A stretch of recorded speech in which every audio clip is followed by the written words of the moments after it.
Eu quero meditar com você numa palavra que Deus me deu. E eu quero meditar a partir de...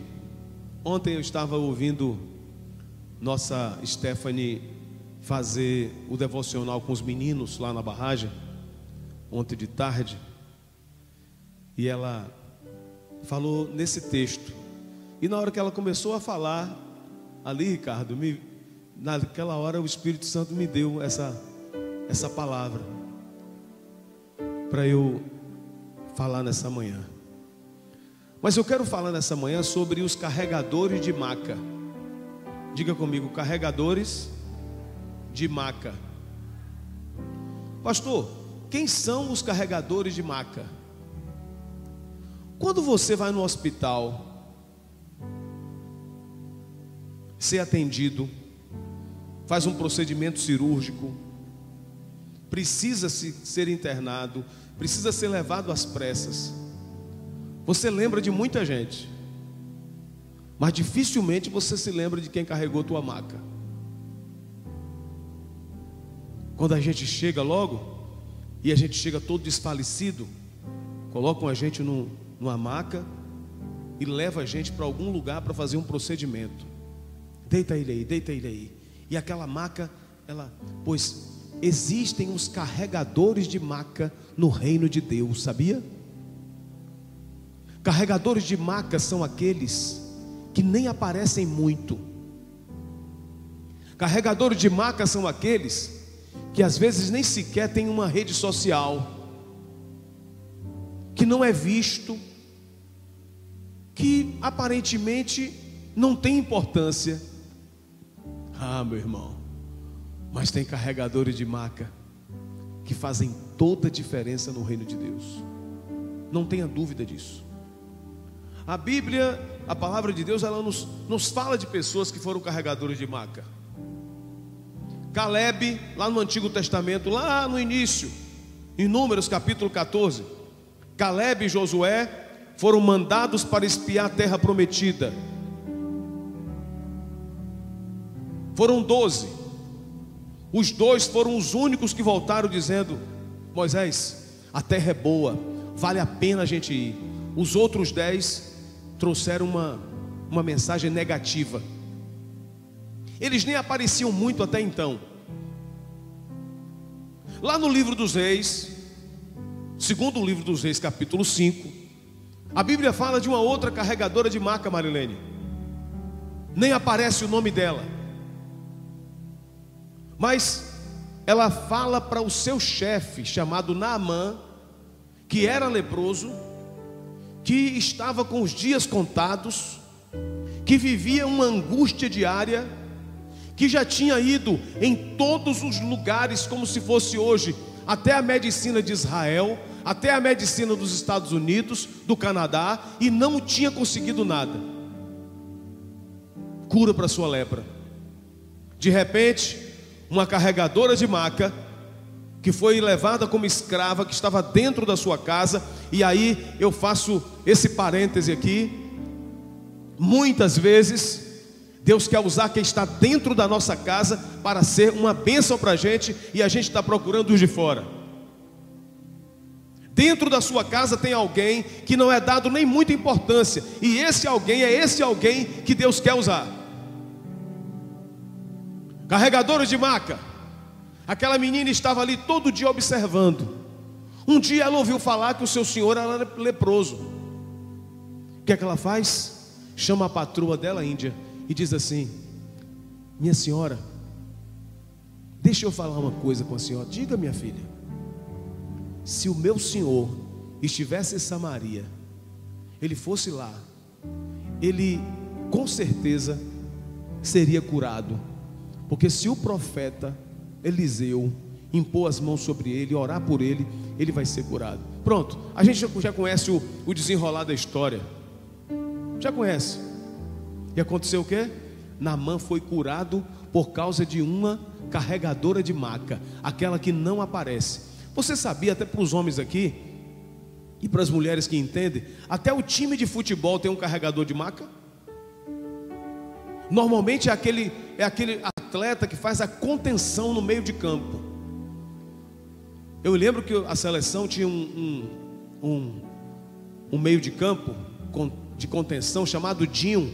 Ninguém nem falava o nome dele, mas Tele Santana dizia: ó, esse daí é um dos principais jogadores, porque é ele que carrega o piano, que faz o trabalho que os outros não fazem, apesar de não aparecer. Em tudo na vida, irmãos. Aquela pessoa que está dentro da nossa casa às vezes, que nem aparece muito, quietinha como a serva de Naamã, mas que está ali dando uma sustentação maravilhosa para você, dentro da obra de Deus na igreja. Pessoas que dão um apoio, sabe, irmãos, incondicional, mas são carregadores de maca. E eu te digo uma coisa: Deus tem levantado carregadores de maca para abençoar a sua obra e abençoar as famílias. Deus tem levantado, e esse carregador de maca, aparentemente ele pode nem ganhar nada, mas eu tenho certeza, irmãos, que no reino de Deus vai ter uma premiação especial. É como se fosse o João Batista.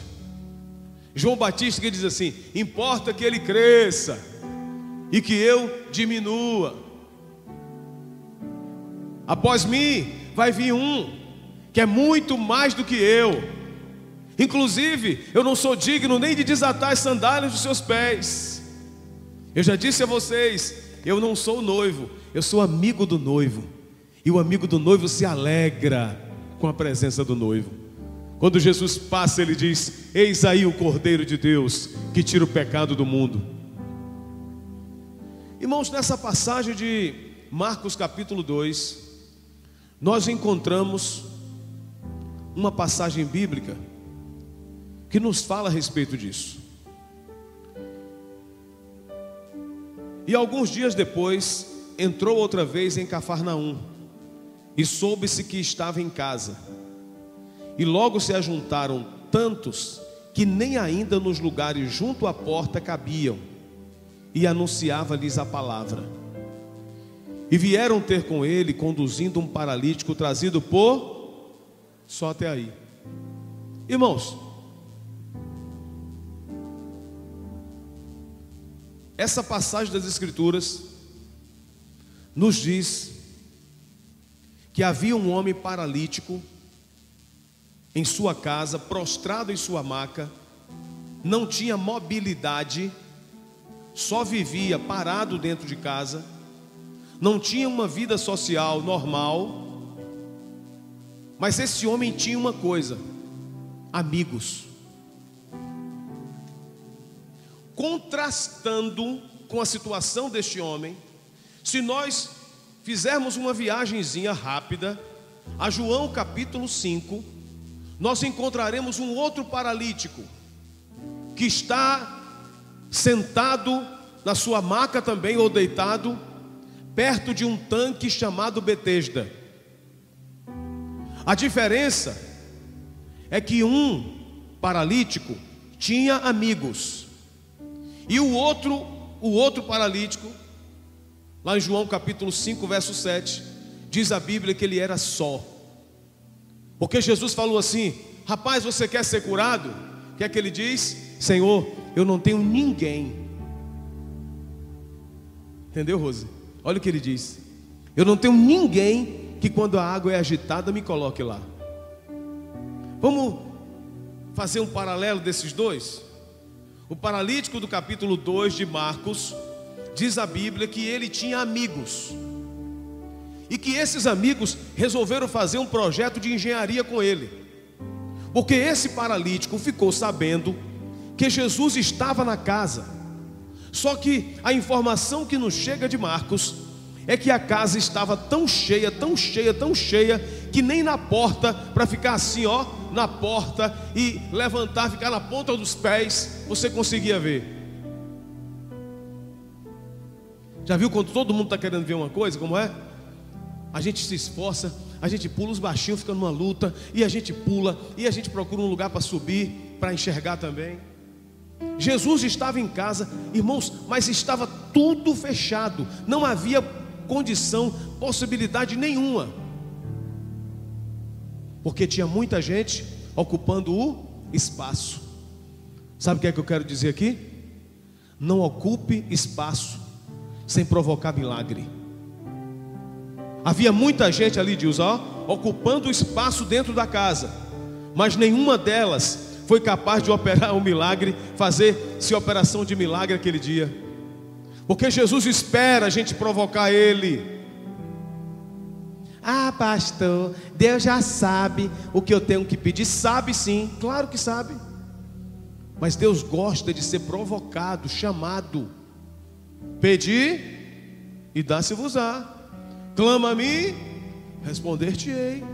O próprio Deus disse que é assim. Aquele homem estava com um problema, aliás, com vários. Ele precisa estar diante de Jesus, mas a casa está cheia, não há porta para ele entrar.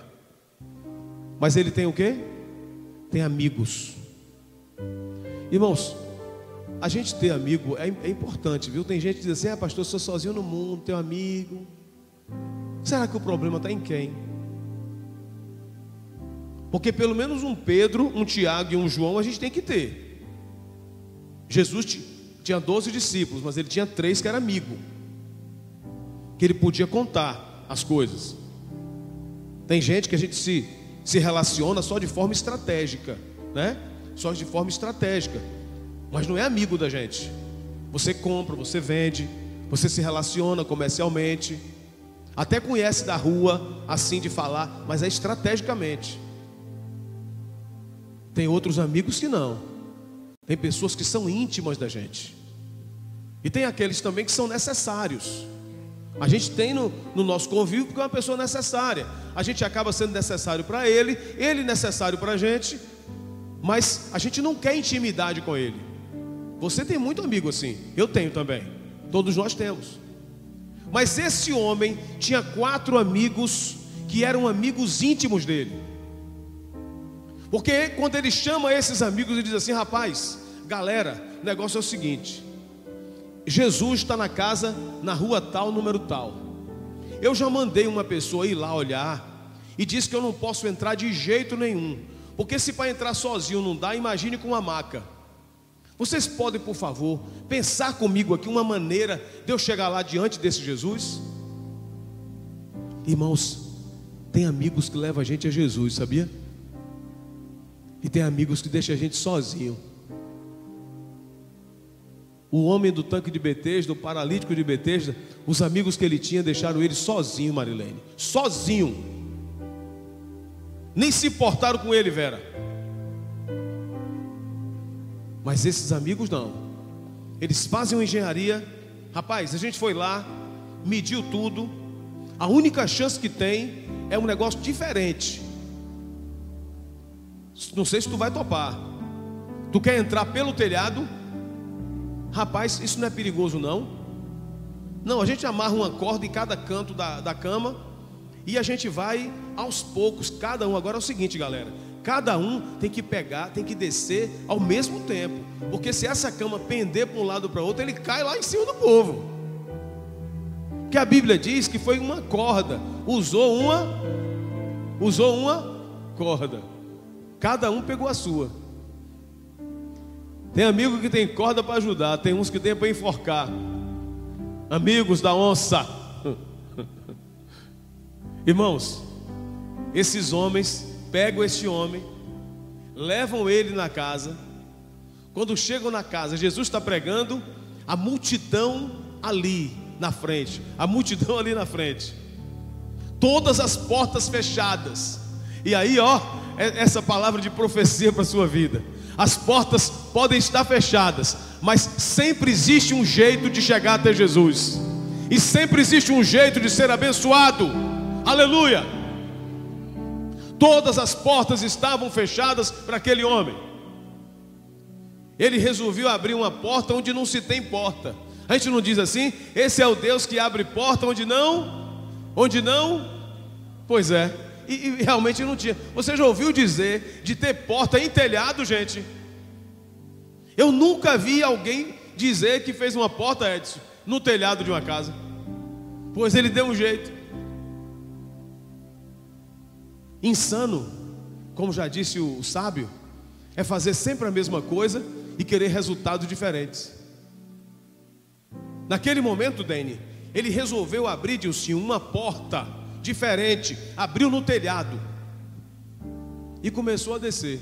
Irmãos, olha, eu confesso a vocês que se eu tivesse nessa casa e se eu tivesse ali embaixo, eu não sei se eu ficaria não.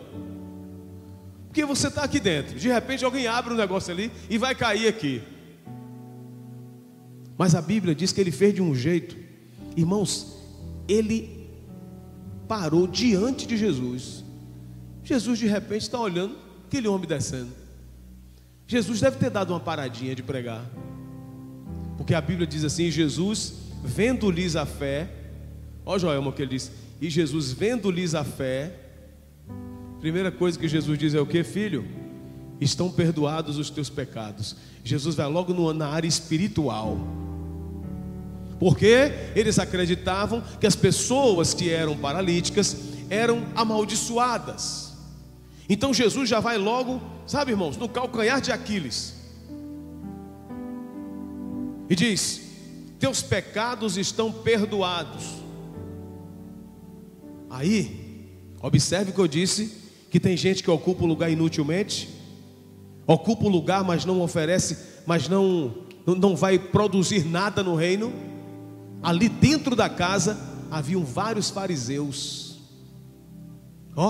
vários fariseus. Tem fariseu em todo lugar. Outro dia a irmã me perguntou: pastor, por que não manifesta mais os demônios igual antigamente? Que antigamente, né, pastor? Mas o senhor conta, eram muitos demônios, pessoas manifestavam em demônio. Irmã, não manifesta, porque às vezes ele usa quem está dentro. Ele mudou de estratégia. Vê se não é. Já deve ter acontecido alguma vez na sua vida você chegar na igreja, sentar do lado de uma pessoa e a pessoa começar uma prosa ruim do inferno para te tirar a sua paz dentro da igreja. Acontece, irmão. Aqui não, mas tem lugar que tem. Tem lugar que tem. Você entende? Ali, mesmo no meio da multidão que estava ali, tinha fariseu, porque na hora que Jesus diz assim: filhos, os teus pecados estão perdoados, versículo 6, estavam ali assentados alguns escribas que arrazoavam em seus corações, dizendo: por que se diz blasfêmias? Está vendo? A Bíblia diz que estavam ali assentados, ocupando o lugar inutilmente, e a gente tem que ter muito cuidado para não estar ocupando espaço inutilmente. A gente precisa ter esse cuidado, Júnior. Precisa ter esse cuidado, Dilson, Marco Antônio. Eu estou ocupando espaço, mas eu estou produzindo para o reino. Eu estou fazendo algo no reino de Deus. Estou fazendo algo na minha casa, na minha família. Eu não vou no meu trabalho só por ir, não. Eu produzo alguma coisa. Quando aquele homem aparece, Jesus perdoa os pecados. Jesus já percebe que eles estavam arrazoando.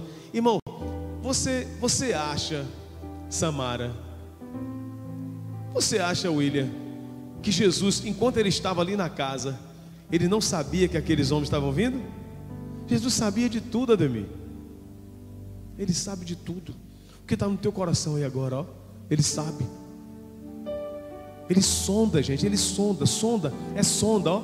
Ele coloca uma sonda lá dentro da gente. Ele sabe tudo que rola dentro da gente. Pois a Bíblia diz que Jesus, percebendo que eles estavam arrazoando, criticando ali, Jesus diz assim: venha cá, qual é mais fácil dizer? Estão perdoados os teus pecados? Ou seja, logo pela vida espiritual dele resolveu o problema dele? Ou dizer assim, para que ele faça um movimento anatômico e dizer assim: pega o teu leito e anda. Mas Jesus vai e diz também: mas eu posso falar isso também. Pega o teu leito e anda. O homem entra por 4 pessoas que estão lá no telhado. Ele entra por 4 homens que estão lá no telhado. Os que estavam lá em cima estavam assistindo, mas esses homens que estavam lá em cima são chamados carregadores de maca. Aquele que não deixa você desistir do teu sonho, aquele que não é coveiro, que não sepulta teu sonho, aquele que chega: fulano, não desiste não. Ó, Nancy, não desiste não, Nancy, eu estou junto contigo, não desiste não. Se você pensou em desistir, eu acho errado você querer desistir. Ah, você começou a estudar e parou de estudar, não desista não. Ah, você começou a estudar psicanálise no IPIB e parou de estudar, continue, não pare não. Você começou a estudar teologia, pensou em desistir, não desista não, vá até o fim. Novinha, nós precisamos ser cuidadosos para não sermos pessoas que temos uma sucessão de projetos inacabados em nossas vidas. Várias coisas que a gente começa e não termina. São os procrastinadores espirituais. Tudo que começa para, não vai até o fim, porque na hora da luta desiste. Tem gente que na hora da luta, irmãos, ele desiste, ele não consegue continuar, porque a luta parece que tira dele toda a possibilidade de continuar. Sabe por quê? Desanima, porque muitas vezes não tem perto dele carregadores de maca. Você pensa o quê?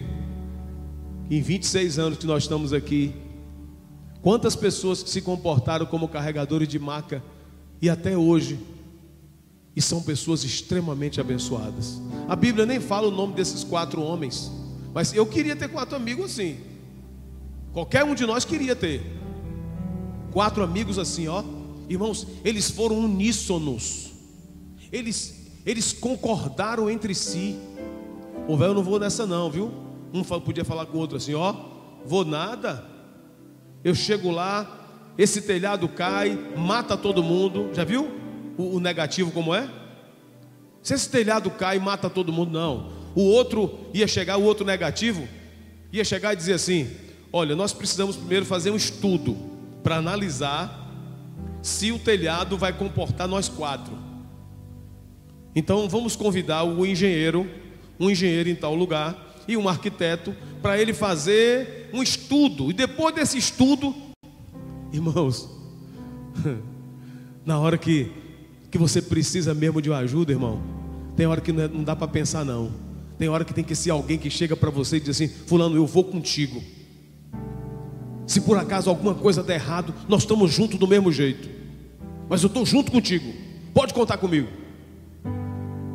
Esses homens fizeram isso, e esse homem foi grandemente abençoado por Deus. Agora veja a diferença: um homem está no telhado com amigos, e o outro está no tanque, embaixo sem amigo, dizendo que não tem ninguém. Um estava em cima, o outro estava embaixo. Está vendo a diferença? Eles têm o mesmo problema, mas eles têm situações de vida diferentes. Por isso, quem sabe cultivar amigos, terão eles por perto na hora da dor. A gente precisa saber cultivar, Márcia, os amigos íntimos. Existem pessoas que são seus amigos de verdade, que não te abandonam. Lembra de alguém que nunca te abandonou, que esteve com você assim, ó, nas horas mais difíceis, nas agruras, que todo mundo dizia que você ia cair, que não dava jeito de subir pelo telhado. Ele disse: eu vou contigo, e a gente dá um jeito e sobe no telhado. Nós precisamos dessas pessoas, e precisamos ter essas pessoas. A diferença é que um tinha amigos e o outro era só. Aí ele mesmo disse para Jesus: Thaís, Senhor, eu não tenho ninguém, não tenho ninguém por mim não. Aí Jesus vai e diz para ele: pega a tua cama e anda. Mesmo quando a pessoa pensa que não tem nenhum amigo, ela tem Jesus. Está vendo? Que coisa linda, gente. Mesmo ele pensando que não tinha amigos, ele tinha. Agora, o segredo e a receita: faça algo diferente para Deus. Faça algo diferente para Deus. O homem pensou, ó, já disse o filósofo, o que é que nos difere dos animais? É que a gente pensa. O animal também pensa, mas não pensa igual a gente. Ah, pastor, o animal pensa sim. Eu já estive na estrada assim, ó, e duas cabras que ia passando aqui, ó, na avenida Totilomanto, saindo. Eu vou com o carro, vem duas cabras passando para atravessar a estrada. Quando olhou para o carro, pararam as duas. Eu falei, gente, o que é isso? Pararam mesmo, irmãos. Quando o carro passou, elas, ó, eu vi pelo retrovisor. Foi, Edinho? Então, de alguma maneira, eles pensam, mas não tem o discernimento que a gente tem. Esse homem, ele pensou em algo diferente que ele pudesse fazer para Jesus. Ele pensou, não, eu vou fazer algo diferente. Para Deus fazer coisas incríveis, Deus não procura status, Deus procura corações dispostos. Entendeu, Laelcio? É aquele coração disposto a fazer a obra dele, a estar no reino dele. Se a gente souber o que é isso, irmãos, a gente não vai ficar se martirizando, não. A gente não vai ficar igual esse paralítico que não tinha amigo, ali, esperando. Pelo menos ele ficou ali. Ele ficou à beira do tanque. Ele não desistiu. Ele não foi embora. Que a gente possa aprender com este homem. Amém? Talvez você não seja o homem, mas você seja o carregador de maca. Carregador de... Pastor, eu não me importo não. Eu vou carregar maca. Não me importa não, pastor. Porque eu sei, ó, que o meu galardão está guardado. Aleluia. Aleluia. O meu galardão. Quando eu digo que o meu coração está guardado, que o meu galardão está guardado, é porque eu creio em quem está.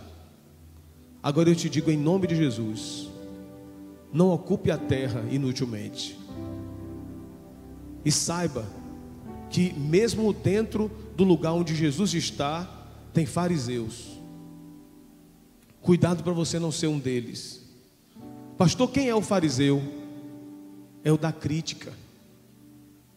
É o que só critica, que só vê o lado ruim das coisas. Eu só vejo o lado ruim. Eu posso me tornar um fariseu. Cuidado, porque o nosso senso crítico, irmãos, eu estou dentro da casa do meu pai.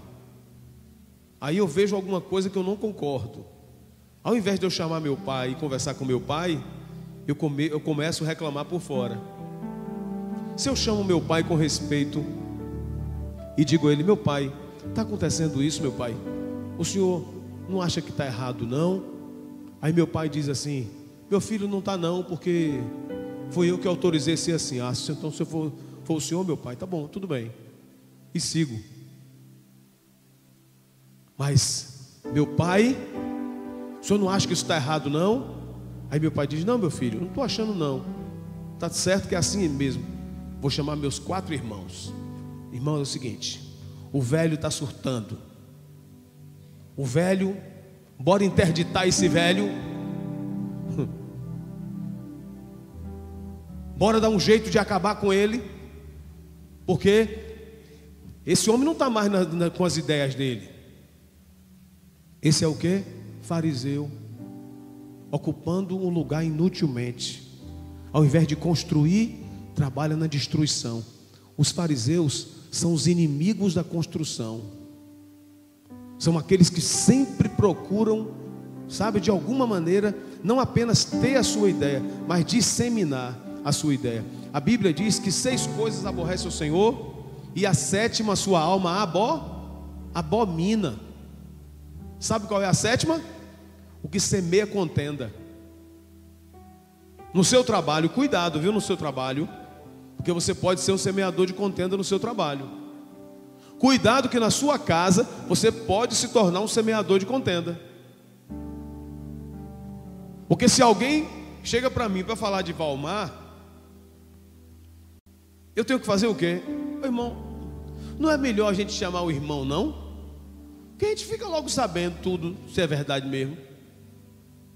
Se você vier falar comigo de alguém e não for para ajudar, se for para ajudar, amém. Mas se eu perceber que não é para ajudar, eu já chamei os dois aqui, ó. O irmão vai falar comigo, eu disse a ele: espera aí, deixa eu ligar aqui, porque a gente resolve logo. Não, mas não. Eu nem ia ligar, né, irmãos? Agora, quando a pessoa chega: pastor, o senhor já observou, pastor? A gente precisa conversar com a irmã Viviane. Pastor, Vivi fez isso. Vivi, estou achando Vivi assim. Pastor, o senhor acha o quê? Vamos chamar a Vivi para conversar? Ah, vamos. Chama lá ela, Sheila, chama lá. Aí Sheila vem com ela. Ô Vivi, está acontecendo o quê? Aí a gente chega: ô pastor, aconteceu isso, eu fiquei triste e tal. Aí a gente ora junto, a gente chora junto. Acabou. Ela foi um bálsamo na vida de Vivi. Ninguém ficou sabendo, não se colocou no ventilador, mas a gente cuidou. Carregadores de maca são aqueles que trabalham anônimos. Eles não se importam por não estar em evidência. Irmãos, Deus tem levantado tanta gente assim. Ebed-Meleque, você já ouviu falar nesse homem, Ebed-Meleque? Ebed-Meleque foi um carregador de maca para Jeremias, maravilhoso. O etíope Ebed-Meleque. A Bíblia diz que Jeremias profetizava numa época em Jerusalém terrível. Jerusalém estava, prevaricando, pecando contra Deus. Todo mundo indo no seu próprio caminho. E Jeremias, como profeta, Jeremias, igual João Batista, fazia assim. Pois eles incitaram o rei contra Jeremias e mandaram jogar Jeremias numa cisterna cheia de lama, para Jeremias morrer de fome e afundar na lama, morrer afogado também na lama, em uma cisterna. Só que dentro do palácio tinha um servo, por nome Ebed-Meleque. Esse Ebed-Meleque, ele arrisca a própria cabeça, pastora Dilma, pastora Neide, ele arrisca a própria cabeça, vai à presença do rei, pastor Lucas, pede permissão ao rei e diz: rei, estão fazendo uma injustiça contra o profeta. Se o rei não levantasse o cetro para ele, ele ia ser fulminado, morto ali mesmo. Ele disse: estão fazendo uma injustiça. Isso aí é de pessoas que veem injustiça sendo feita, e só porque é com o outro, ao invés de ajudar, ficam falando mal do outro. Tem gente assim, fala mal da pessoa. Ebed-Meleque chega diante do rei e diz: rei, se o senhor me autorizar, eu vou dar um jeito de tirar Jeremias daquela cisterna. Eu não tenho cordas, eu não tenho condição, mas eu vou dar um jeito. O senhor me autoriza, rei? O rei disse: eu autorizo, está autorizado, pode ir lá. Sabe o que ele fez? Procurou um bocado de amigo dele, um monte de gente que ele conhecia no reinado, e pediu as roupas, Edinho. Pediu roupa, calça, camisa, vestido. Todo mundo que eles vestiam vestido, né? Não era calça que eles vestiam. Pegou várias roupas, foi emendando, amarrando uma na outra, amarrando uma na outra, amarrando uma na outra, amarrando uma na outra, e jogou lá para Jeremias, fez uma corda. Tá vendo, gente? O que é que o carregador de maca faz? Ebed-Meleque colocou a corda para Jeremias e içou Jeremias por uma corda improvisada. Jeremias estava na lama. O sacerdote, o profeta, estava na lama. Outros iam chegar e dizer assim: aí, isso é consequência da sua língua grande. Isso é consequência da sua língua grande, porque você ficou falando demais o que não devia falar. Está vendo? Aí começa a falar das pessoas. Irmãos, cada um Deus usa de um jeito. E Jeremias foi usado para desafiar naquela época, para falar mesmo. Mas Ebed-Meleque, o etíope eunuco, que vivia perto do rei, conseguiu autorização e foi lá e tirou Jeremias da cisterna e puxou o profeta. Está vendo? Um homem que ninguém falava nele, ele foi usado para tirar o profeta da lama. Sabia que tem pessoas ainda que fazem isso? Irmão, você já viu? Estou achando o pastor Ivan muito assim esses dias. Pastor Ivan nem na igreja veio essa semana. Irmão, você não acha que tem alguma coisa errada com o pastor, não? O irmão não sabe que o pastor também é gente, não? Porque tem gente que pensa que o pastor não é gente, não. Pastor, não liga para mim.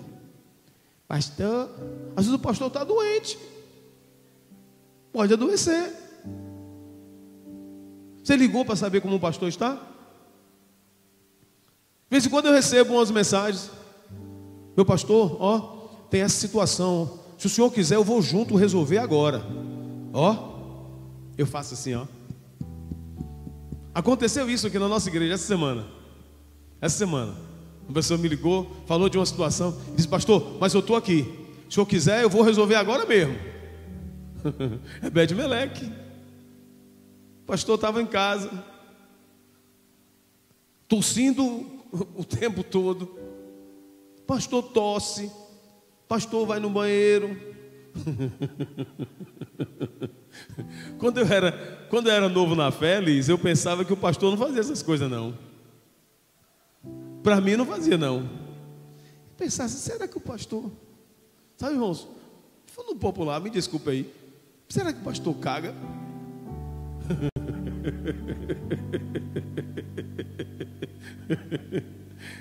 Primeira dama não gosta que eu fale essas coisas, não. Ivan, não fala essas coisas assim, não.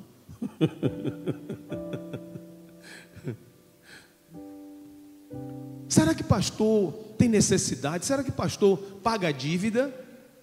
Será que pastor fica apertado às vezes? Pega o extrato dos pastores, sabe?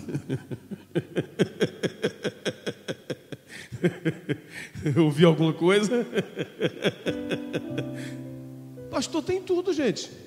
Pois Ebed-Meleque disse assim, ó: pois eu vou dar um jeito de salvar Jeremias. Irmãos, se Ebed-Meleque não fosse um homem de Deus abençoado, sabe o que ia acontecer? Ele pediu autorização ao rei, não foi? Depois alguém disse para ele assim: falou, Genival, mas não tem corda não. E outra coisa, as cordas esconderam tudo para ninguém pegar. Aí Eliseu, Deus, o senhor sabe, né, pai, que o senhor sabe que eu queria salvar o profeta, mas não tem corda. Ebed-Meleque tem uma ideia. Irmãos, carregador de maca sempre tem uma ideia, Giovana. Sempre tem uma ideia. Ele não se conforma, Tia Nete, com o relatório que recebeu. Ele não se conforma. Ontem um irmão ligou para mim e falou assim: pastor, um irmão aqui de nossa igreja que ontem não se sentiu bem e foi para o Prado, e ele me ligou, ele mora fora, falou comigo: pastor, eu estou indo para ir agora, estou largando tudo aqui, eu vou para aí que eu quero estar perto dele. Falei: não.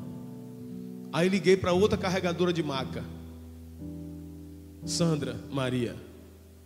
Sandra, vê se... Ô pastor, tá bom.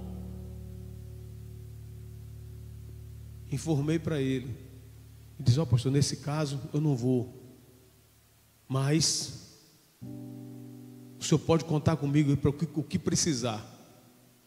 Você entende? Nós precisamos, irmãos, entender que a bênção de Deus, ela vem para nós às vezes, graça, no momento que a gente está ajudando o outro, sabia? Lembra dos amigos de Jó? Quando eles estavam conversando com Jó, Jó estava orando por eles, é que Jó teve tudo restituído. Ebed-Meleque tirou Jeremias da cisterna, tirou Jeremias da lama, sem criticar o profeta. Que nós sejamos, irmãos, assim, os carregadores de maca, em muitos momentos. Amém? Talvez hoje as pessoas me veem muito aparecendo mais, mas teve uma época da minha vida aí que eu estive sempre perto de alguém, ajudando aquele alguém, ali apoiando aquele alguém, sabe? Quantos líderes meus, quando eu comecei a ir para o rádio, para o programa de rádio, eu ia sem aparecer. Eu levava uma sacola de LP. Os jovens não sabem o que é isso, mas LP, o disco era desse tamanho aqui, parecia um bolachão. E a gente levava aqueles discos. Eu chegaria assim, subia a escadinha da Rádio Baiana, chegava lá, entregava os discos, ficava cá, só ouvindo o pastor, só vendo o pastor falar. O pastor fazia o programa, saía, eu ia para a igreja. Às vezes não me dava nem 10 mil cruzeiros, que era na época, para eu fazer um lanche lá no trailer da Praça Rui Barbosa. Mas eu fazia o quê? Estava lá. Levava o CD, levava os discos, voltava. Levava os discos, voltava. Não. Aquela pessoa, irmãos, que é carregador de maca, está sendo olhado por Deus. Viu, Karina? Viu, Leda? Carregador de maca, tenha certeza de uma coisa: existe um foco celestial em cima de você. Existe. Amém? Coloque-se de pé no seu lugar.